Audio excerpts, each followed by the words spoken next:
Let's pay homage to the lineage gurus. Homage to the Venerable Monk Liao-Ming. Homage to Master Sakya Tsongkhong.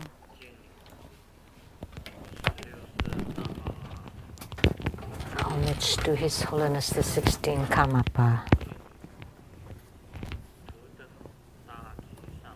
And homage to Master Dupten Dorji. Homage to the three jewels of the altar. Homage to the main deity of the group practice today. Siddhigarbha Bodhisattva, the savior of the netherworld. Simu, Tanzen Katto, all Dharma masters, Dharma educators, Dharma teachers, Dharma lecturers, Dharma assistants, directors of temples and chapters, and all disciples present here and over the internet.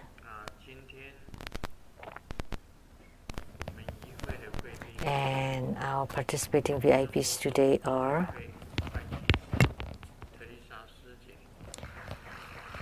Accountant to Buddha Foundation, Dharma Sister Teresa.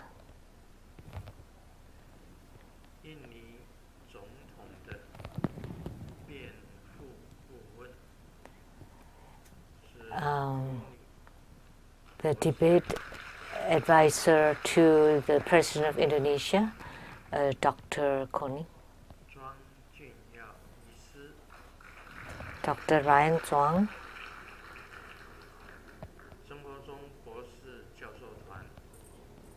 And a member of the True Buddha School Scholars Group, Professor Ye.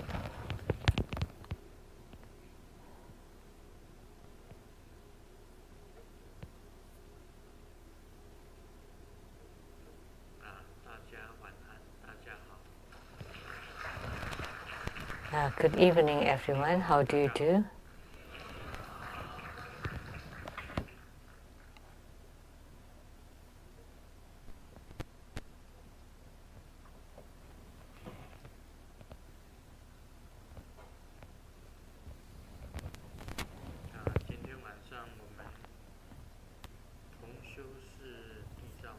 This evening, we practice Siddhigarbha Bodhisattva.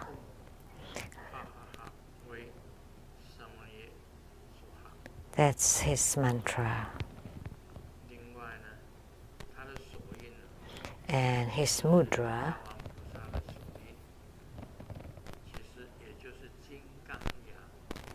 it is also called the Vajra teeth in the Vajra realm. That's what it's called. The two middle fingers are separate. That's the Siddhigarbha basic mudra.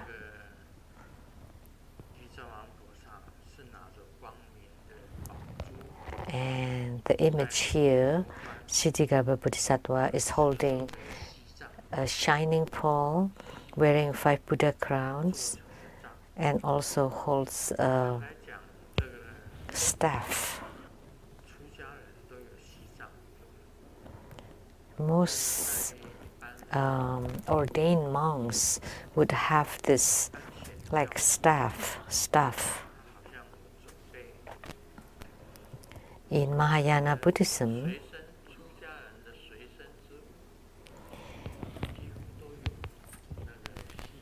most ordained monks would have that, would carry that staff. And they also have the alms bowl,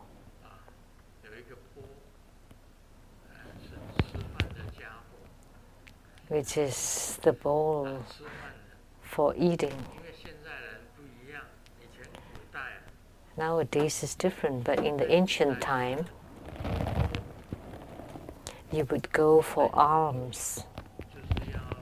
In India, you have to go around for alms giving. And in Thailand, they maintain it till now. Or in Southeast Asia, where they follow the Theravada Buddhism tradition, they still have that alms giving. But in the Middle Kingdom, it becomes they are self-sufficient, so they farm and plant vegetables and self-sufficient. The same thing with their clothings. In the ancient time,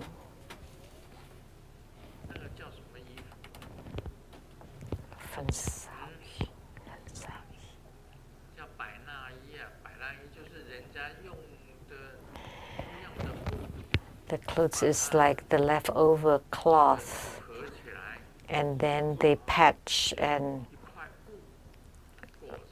sew it into a piece of cloth, and then just wrap it around the body.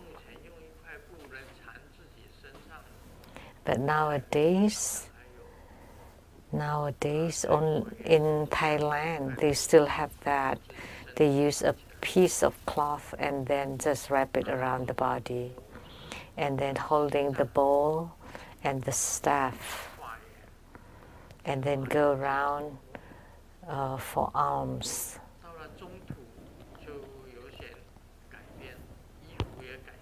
And in the Middle Kingdom, things change. The clothing also change.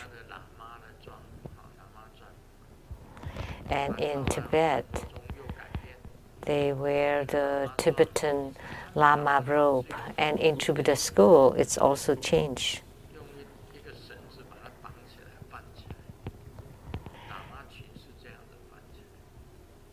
So they have the Lama skirt, and then they wear a little, like a short shirt, a shirt.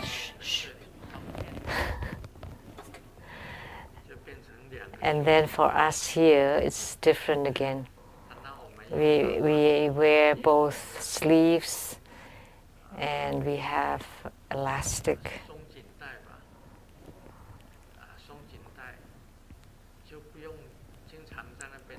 For the Lama skirt, so we don't have to worry whether it's going to fall or not.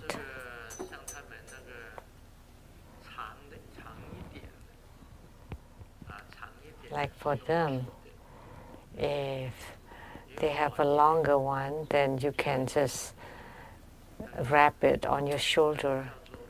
And there's this shorter one, and they call it like a Zen cloth. And what we wear now is the precept robe. And Chinese is smart, so they use hook so that it doesn't fall off. But for the Zen cloth, then it would fall off often. Then you have to keep hanging it on your shoulder. And then the Japanese monks wear something different.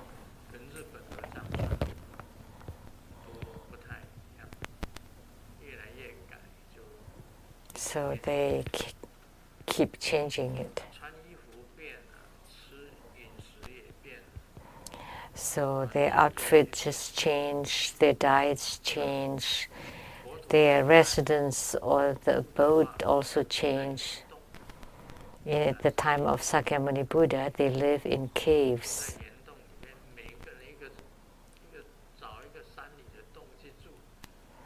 So each person would find a cave to live in. But now it's different. Now they build temples, monasteries. So Bodhidharma went to the Liang dynasty, and he was shocked. Because in India, people still live in the caves or huts or grass huts. But in China, The monks live in temples and monasteries that were built very luxuriously and beautiful. So Bodhidharma was shocked when he saw the temple. It was as luxurious as a palace.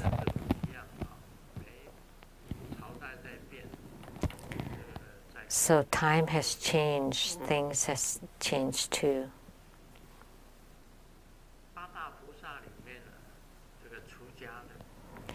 Of the 8 great bodhisattvas, the one who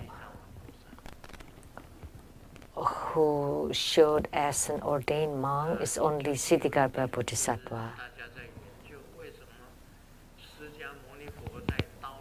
People are still researching and pondering why Sakyamuni Buddha, when he was alive, he was expounding on the Ksitigarbha Sutra, and why he gave the responsibility to Ksitigarbha Bodhisattva. Because of the 8 great bodhisattvas, the only one who is a monk is Ksitigarbha Bodhisattva.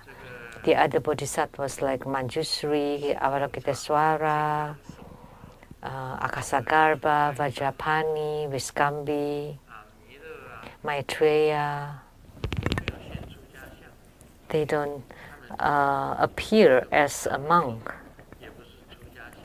At that time, Maitreya Bodhisattva did not show as a monk.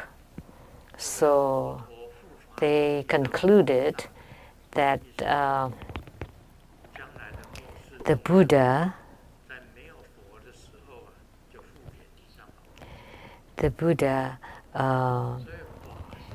passed the decree to Ksitigarbha Bodhisattva, because Ksitigarbha Bodhisattva was a monk. So typically the Buddha Dharma should be mainly conducted by the ordained monks, and then the Upasaka and Upasaki, or the lay practitioners, support the ordained monk. But nowadays they're different, because even the ordained Sangha members, there's some are called the sagely or the sagely holy Sangha, or just the mundane Sangha. So the sagely or holy Sangha have practice, but the mundane Sangha, we call it that they just eat, sleep, and play. Like there's some ordained monk or nun went to the retreat house at the Rainbow Temple and for retreat, and then when they got out from the retreat, they gained weight. Say after being in retreat for a week or a month, they gain weight because they slept a lot. Because they had nothing to do, they just eat and sleep. Asked them to practice, and instead they fell asleep. So instead of entering into samadhi, they went in falling asleep. So just now, in meditation, when Grandmaster closed his eyes, did he fall asleep? No. But I kept yawning, and I was holding it not to yawn, otherwise I would look not so good. So I withstood it, but I had the vision of Ksitigarbha Bodhisattva. When I close my eyes, Ksitigarbha Bodhisattva walked from my right to my left. I saw him appearing.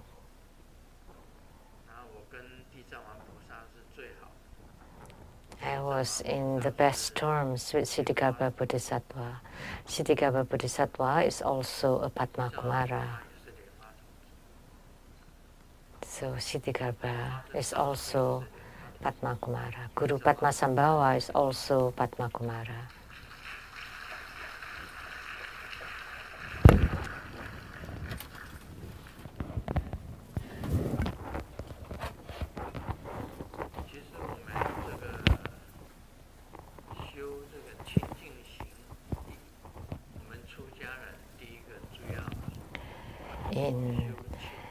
For the ordained Sangha member, most importantly is to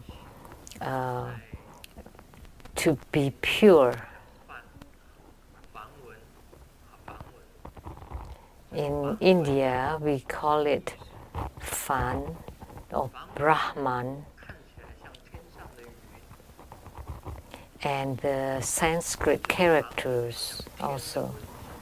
So the Sanskrit characters look like the characters of the clouds or of the sky. And the Sanskrit behavior is the pure conduct, so that all their conduct and behavior should abide by the precepts, especially, most importantly, for the ordained monk and nuns. Never to kill, never to steal, never to be infidel, never to lie, never to get intoxicated or to drink alcohol.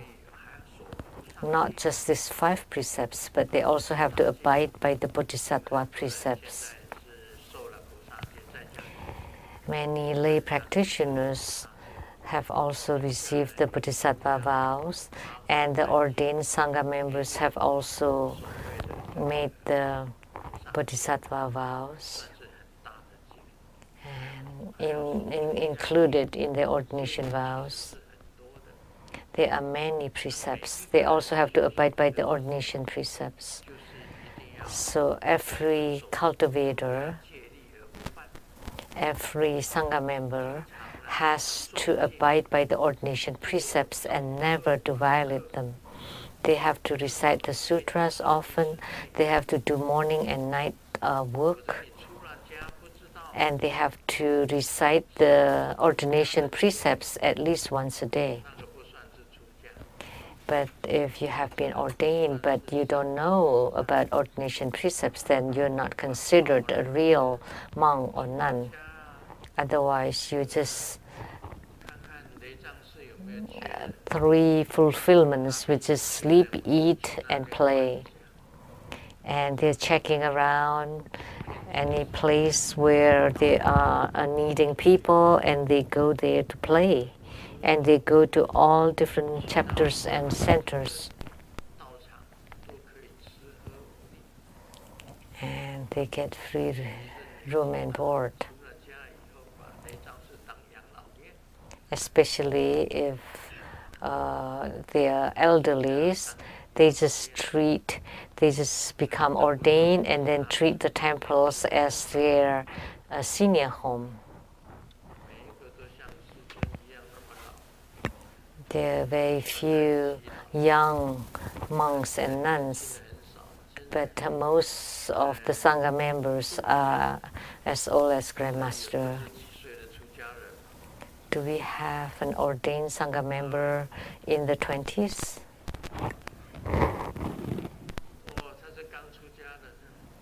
Oh, the one who was just ordained. This is from Taiwan Temple, and I asked her to become ordained. At least one. Well, it's better. At least we have one.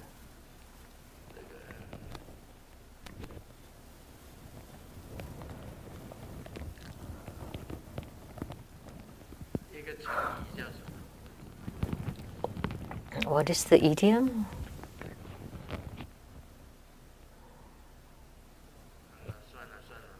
Oh,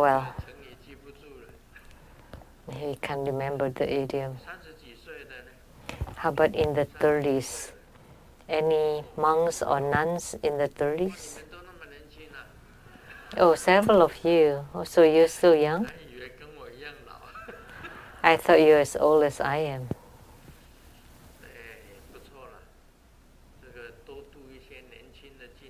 Okay, not bad. So we should attract more younger monks and nuns so that they can take care of the elderly ones. So we need the liveliness, the youthfulness. You know, if you really cannot find any work, you can consider becoming a monk or a nun. You know, it's not so bad. You're so free. All you have to do is to abide by the precepts. And then to keep pure conduct and practice every day. You know, human life is like that. I remember there was a king who became a monk.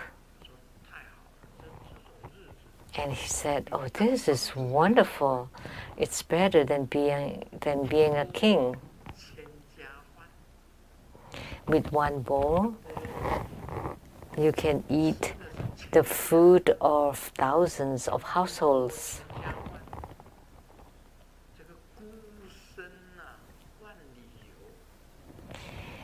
And in solitary, you can travel all over the world. And you can just wander around with one bowl. And the king, the ordained king said, "This is better than being a king." You know, being a king, you have to read the reports every day. And then disasters and calamities and wars and battles, that's really troublesome. And even the harem with thousands of concubines, that's also quite troublesome. And look at all those TV series on the harem of the palaces. Really bothersome to the king. The king was died because of his concubines or queens. And the king also does not practice, like, so that he became non-leaking. So he did not practice, so he just had to rely on ginseng. But what use is that? That's useless.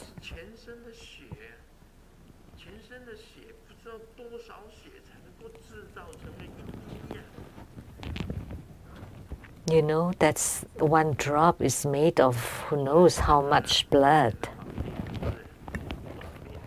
So therefore, the emperors of the past live a short life. They did not really enjoy life. Like us becoming a monk, so nice. Every night there are performances, people singing for you, and people dancing for you.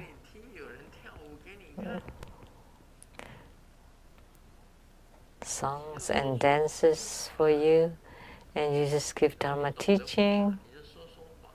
If you understand Buddha Dharma,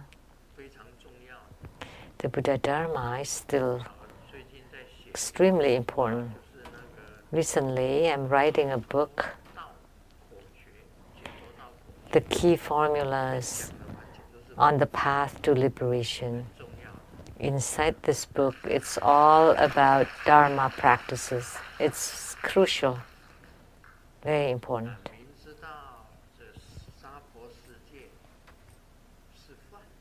You already know that the Saha world is an illusion. It is manifested. There is nothing real about it. Today I happen to mention to Simu, human life is as such. All my close ones have left. My father, my mother, they both have left the world. With the same grandparents.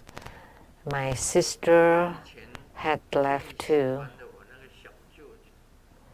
And the one that I like most, my little uncle left. And my aunt who took care of me also had left.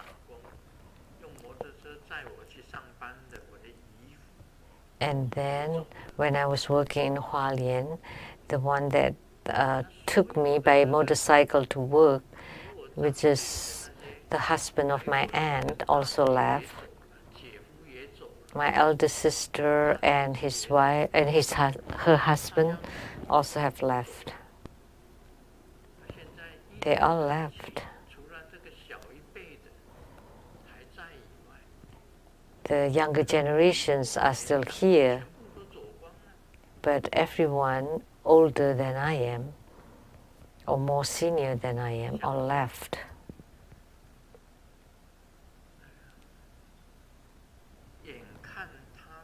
So thinking about it,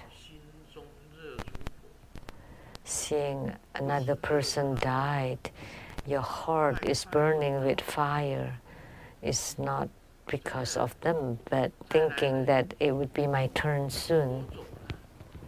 Next, it would be my time to leave, and then Simu leaves. Soon, everybody would leave.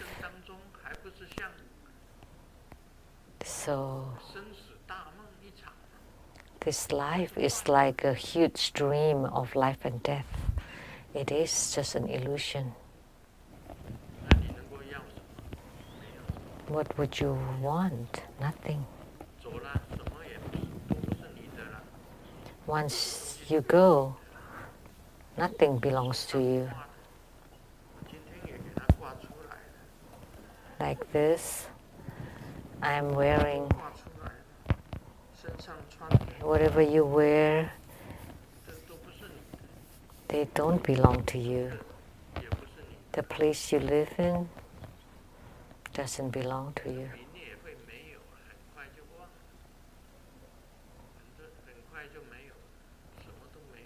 And your name and position very fast will also pass. Even your physical body does not belong to you.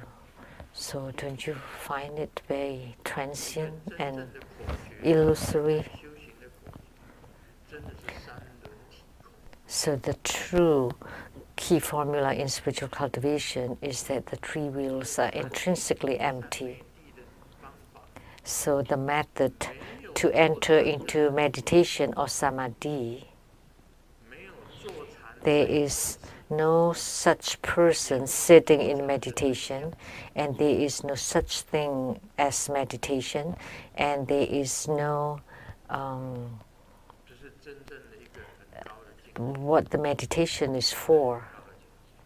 And this is a truly high realm.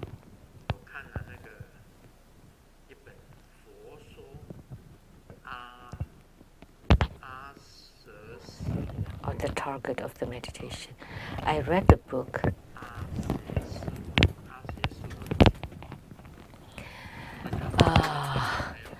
The Ase King Sutra spoken by the Buddha. Ase. Have you ever read this sutra? Please raise your hand. Nobody. See, I'm still the first one.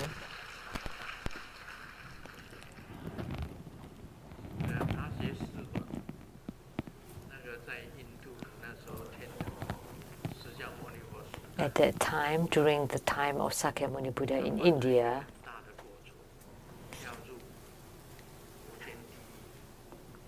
king made a severe transgression or wrongdoings and about to fall into hell. And the Buddha asked Manjusri Bodhisattva to help him to disperse his transgressions.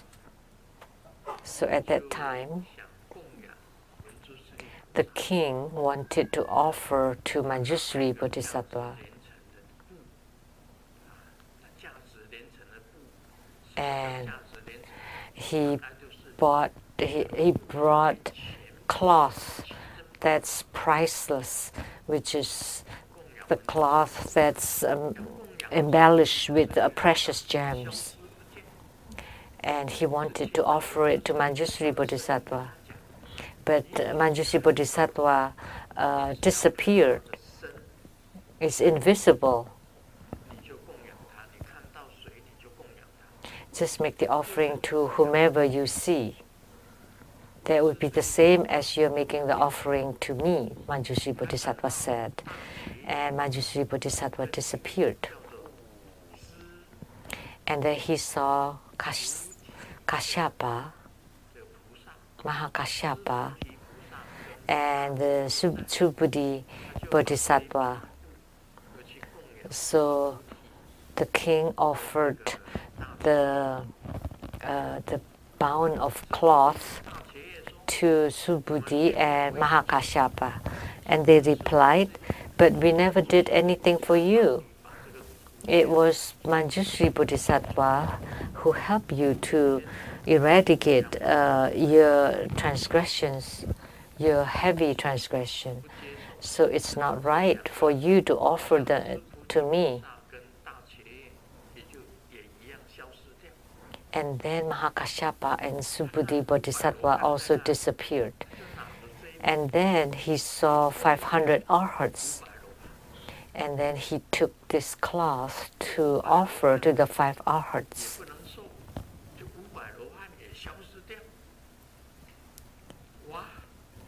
And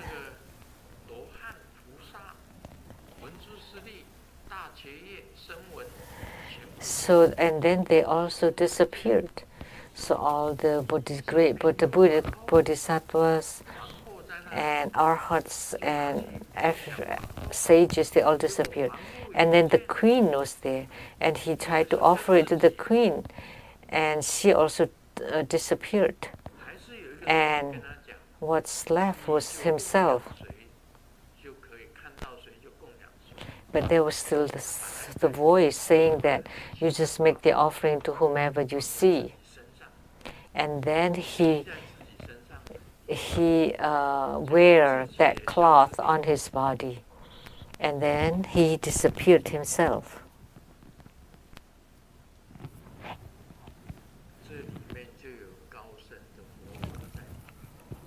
So in this there's a profound Buddha Dharma.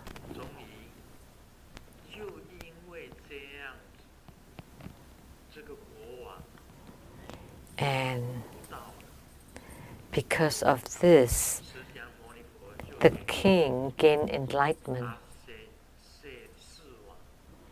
Then the Buddha, Sakyamuni Buddha,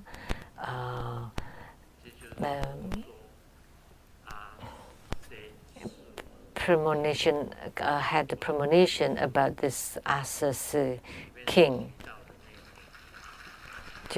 which is predicting that he would become a Buddha in the future. So this is a very profound Buddha Dharma.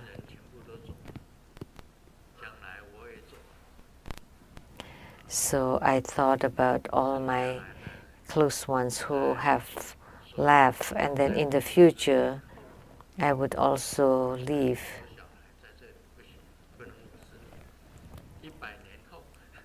And then we cannot say 50 years, but 100 years later, everybody would have left. Nobody would still be here. That's why the Heart Sutra said, because you have realized or comprehended that there is nothing to gain, so bodhisattva, and therefore you cut off all the afflictions. There's this joke. I live till now, and I have gone through so many windstorm. I have loved, I have cried, I have laughed, I have gone crazy, and I take life lightly. But there's a regret, which is I never lose weight. I've never been slim. So this is talking about Master Hui Jun. Even when she's not here, I still want to mention her.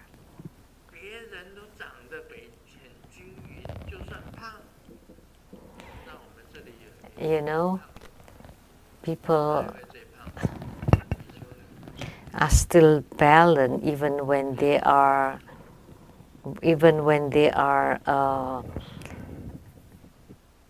chubby or heavy. Oh, the heavy one has left. The ordained one.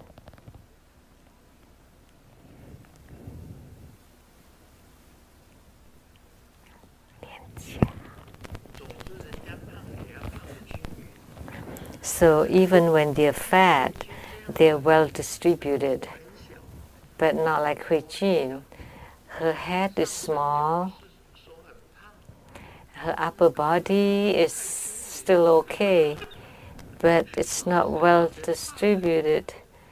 You know, which parts that's really fat. Even after she's on diet, but she's never been slim.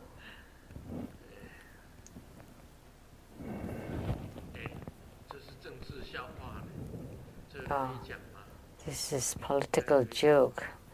Can I tell it?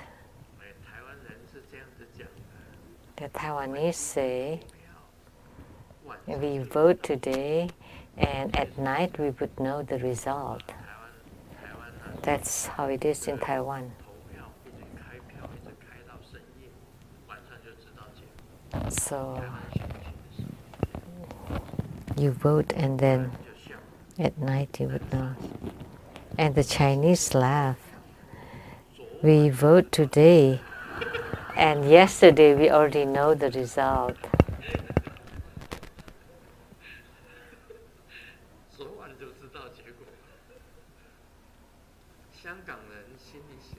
And the Hong Kongese say in his heart, that's no big deal, because we never vote.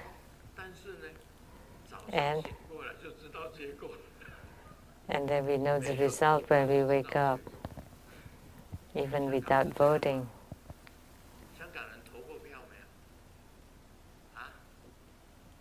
The Hong Kong people, do they ever vote? We have people from Hong Kong here, right?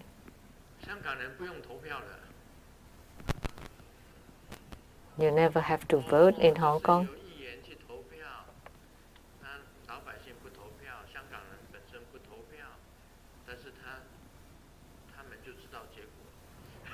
So the Hong Kongese don't have to vote and they know the result. That's political joke.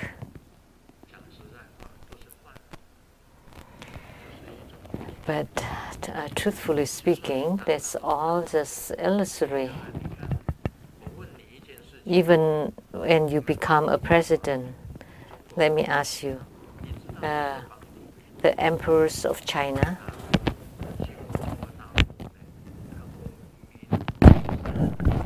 you know, we've gone to mainland China, and there are the 13 tomes of the Ming dynasty.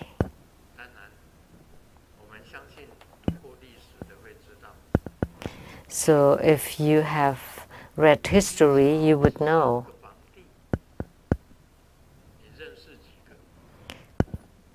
of the 13 emperors of the Ming Dynasty. How many do you remember? If you can name them, all 13 of them, then I would give you this dragon robe.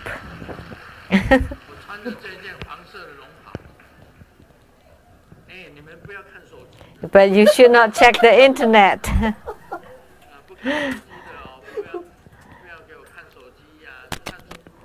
But you should not check the internet. Now, you should just raise your hand now.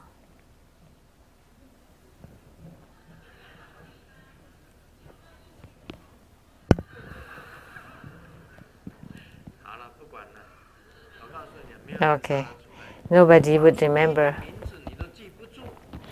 You don't even remember the names of the emperors. So, what other names would you remember? So, human life is just like an illusion. Don't think that your names are important. See, it can't be even remembered. So, why do you care? Now, at the moment, you think that your name and reputation is very important, like the second life. But you don't even remember this. We don't even remember the names of the emperors. Who would remember your names? So that's why, in my view, this name and reputation is just garbage. It's just like garbage. Why do you care about your name and reputation? Nobody would remember your name, even your skin.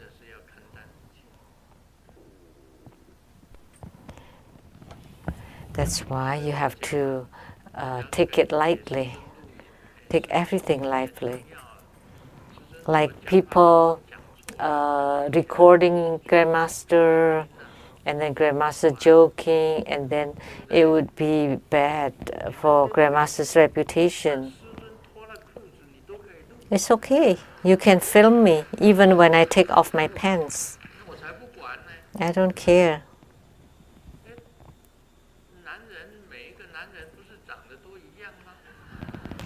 So all men look alike.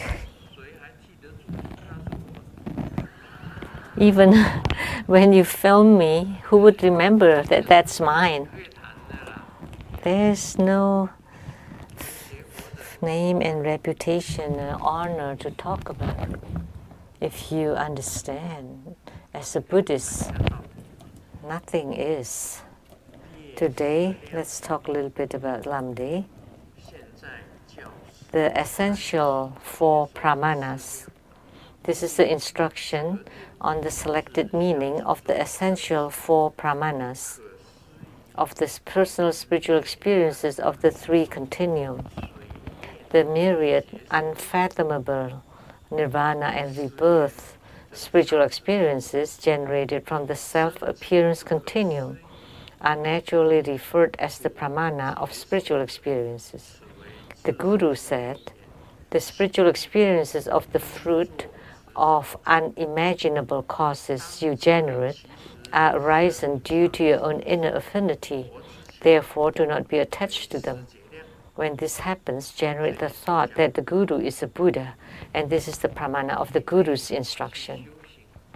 So what's written here is you do the inner tantric practice, and then you feel some spiritual experiences, like when you see, like when Grandmaster saw Siddhikapa Bodhisattva. That's the pramana of seeing, the pramana. Or that you feel extremely blissful in your body. That's the blissful experience. Why would you experience that? Because you do the inner tantric practices. So that's the cause and effect. But you should not be attached to the blissful experience that's generated in your body. Don't grasp on it. And that's the pramana of the Guru's instruction. Actually, you should not be attached to anything.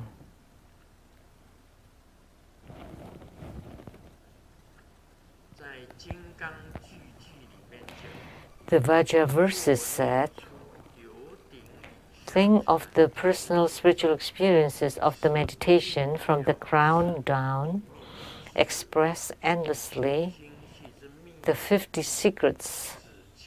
All the secret meanings of the sutras and tantras are completely lucid in mind. Only the great yogi with true self-mastery can have. Anyone realizing this sublime determination is the pramana of the transmitted records. So, when the sages write down their own personal spiritual experiences, like Grandmaster said, that in his meditation he felt like a mountain, as robust as a mountain, as stable as a mountain. That's the pramana of spiritual experiences. But when it's written, then in books, then it's become the pramana of transmitted records. If all of a sudden you feel that the Dharma flow enters into your body, and the Dharma flow moves everywhere to purge your karma from your skin pores, then that's the pramana of spiritual experiences. The feelings or the experience that you perceive in your meditation, that Dharma flow enters your body and your karma is expelled through the skin pores and your body becomes extremely pure. That's the pramana from the meditation. And it is completely lucid in mind. And only the great yogi with true self-mastery can have. Then that's the pramana of transmitted records. The Vajra Tantra said, sentient beings arise from I. The three realms arise from I. I am omnipresent. Apart from this, there are no sentient beings. What does this mean? It's very simple. In the Vajra Tantra, it was mentioned, because I exist, therefore sentient beings exist. And because I exist, the three realms exist. And I'm omnipresent. Everywhere there is an I. But when there's no I, nothing exists. This statement is very simple in the Vajra Tantra. What it means is that because you exist, therefore you are able to see sentient beings. If you don't exist, how would you know that there are sentient beings? Therefore, I give birth, or sentient beings arise because of I, or the three realms arise because of I, which is the realm of the desire, form, and formless. If you don't exist, where would the three realms exist? Why would they exist? And I exist everywhere. If you're not everywhere, then would you exist? No.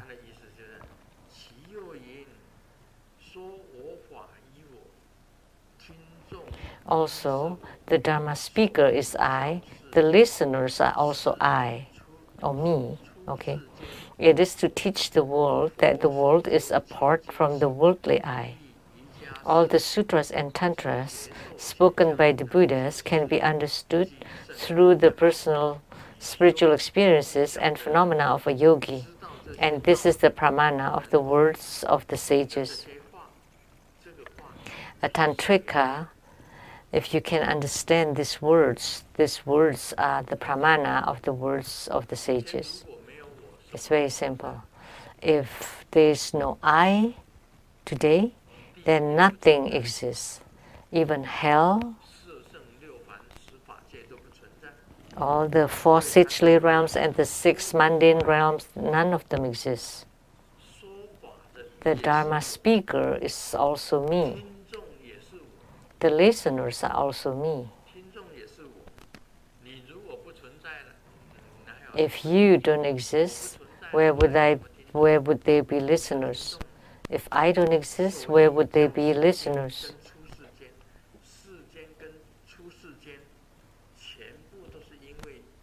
So the world and the worldly or the out of worldly all exist because of this I. If I don't exist, nothing exists. And this concept, only the yogi can understand these words. And these words are the words, the pramana of the words of the sages, and it was spoken by the Buddha.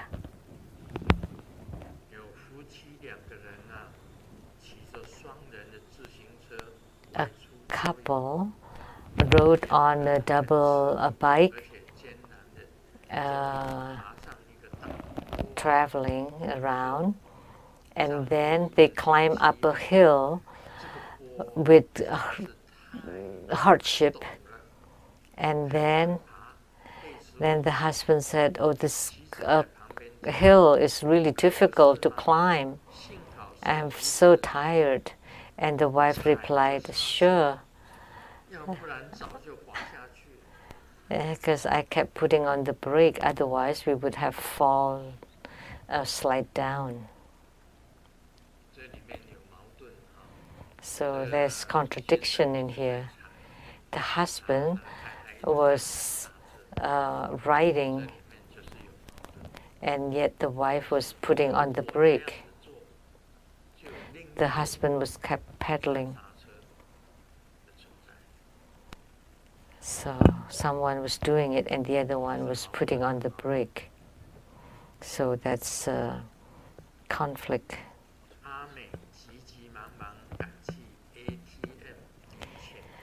Ami went to the ATM hurriedly to try to get money. And yet, after putting in the pin twice, there's no money out. And she was very anxious, and there was a man kept looking at her. So, what are you glancing at? Are you trying to steal your grandma's password? And the husband did not want to back down and say, "Right, your grandpa just want to see how much money can you get using your insurance card." So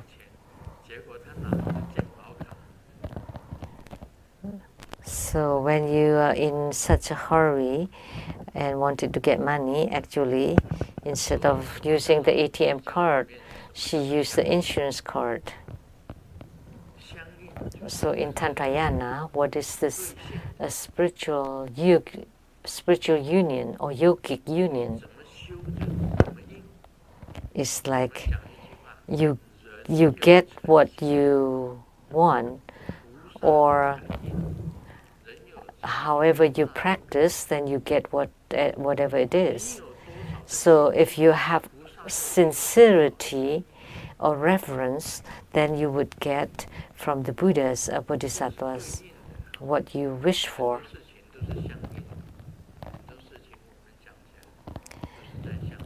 So a lot of things are responsive like that. So reaction. So like the deity yoga and the guru yoga, the root guru yoga, that's talking about like responses, matching responses. So all the key formulas and the pith instructions will be written in my book.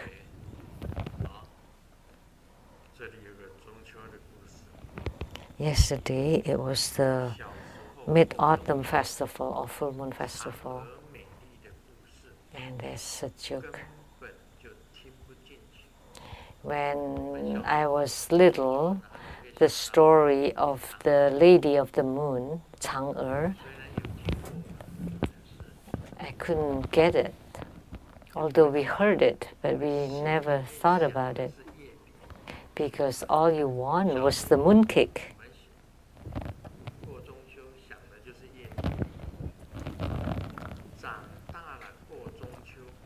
When you have grown up and you're celebrating the Mid-Autumn Festival,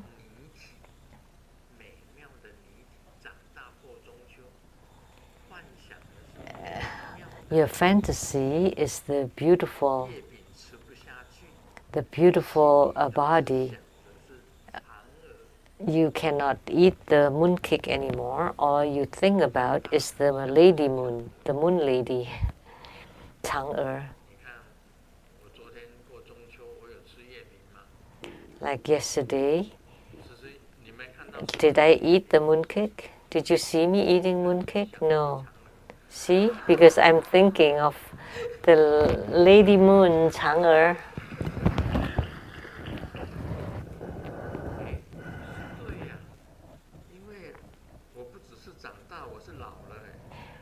I'm not just grown up, I'm old. Now, as you become old, you don't eat mooncake anymore. And you don't think of the Lady Moon, Chang'e anymore. And instead, you start to catch the rabbit and then to barbecue it.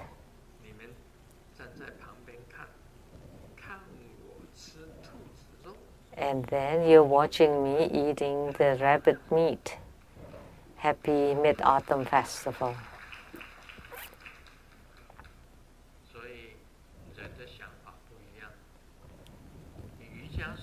So our mindset, our thinking process are different.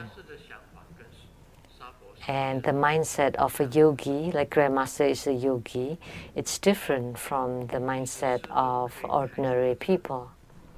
And what car can Grandmaster drive? Whatever car I want to drive, I can drive it. In the past, I drive a Bentley. Before this car, it was Bentley. Now it's a Maserati. In the past, I drove Bentley. And before Bentley, I drove a Rolls Royce. That should be the best kind of car, right? And now, translator.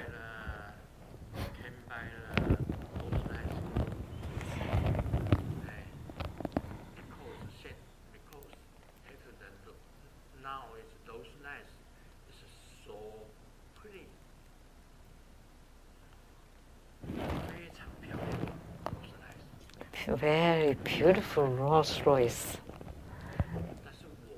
She wanted to buy one for me, but I don't dare to want it, to own it. Why? Because if I drive a Rolls Royce, nowadays I haven't seen anybody driving a Rolls Royce in the whole Seattle area. If I drive a Rolls Royce, my secret would be exposed. You would know. Then you would know where Grandmaster is. But haven't you just said, Grandmaster, that you don't care about anything? So it's okay. It's okay, even if you know wherever you are, right? But this is a real life. I cannot let you know where Grandmaster's is. So if you see my car, wherever you are, please don't tell anyone.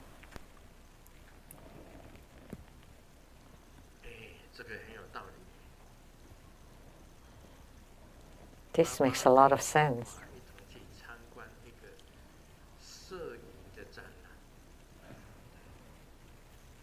Xiaohua and the dad went to a photographic exhibition, and there was one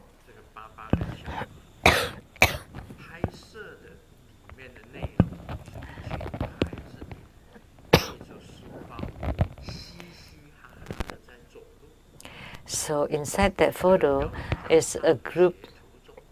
It's a group of school children laughing together, walking, and the title is like "On the Way to School." And then Xiaohua replied, "But the title is wrong. What's wrong about it?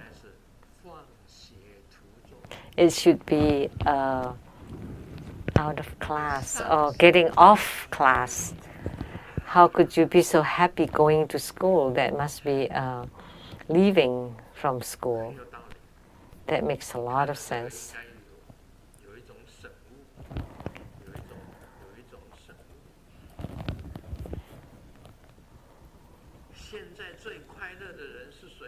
So who is the happiest now?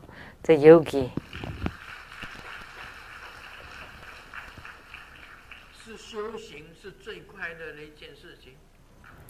Spiritual cultivation is the most, is the happiest thing.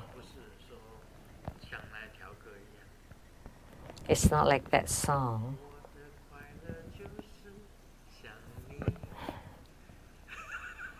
It's not like that song. That my happiness is longing for you. No, it's not like that. My happiness is to be a yogi. It's being a yogi.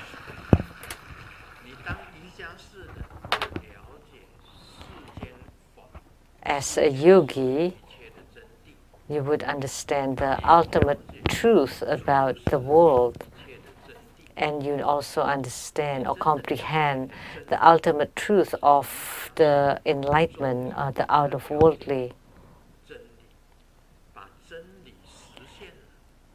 A yogi comprehended the ultimate truth and then realized them and put it into real realization. That's a true yogi. Once you understand or once you comprehend this concept, it doesn't matter whether you're beautiful or not.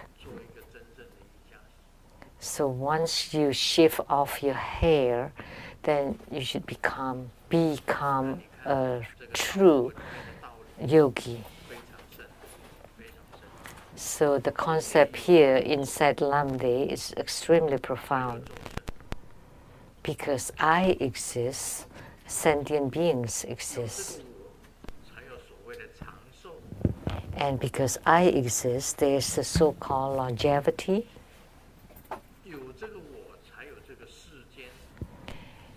Only because I exist, the world exists, the 10 realms exist, the 3 realms exist. But once you can realize the no self, then everything disappeared. And only at this moment, your Dharma body would exist everywhere, would be omnipresent. Om Mani Padme Hum.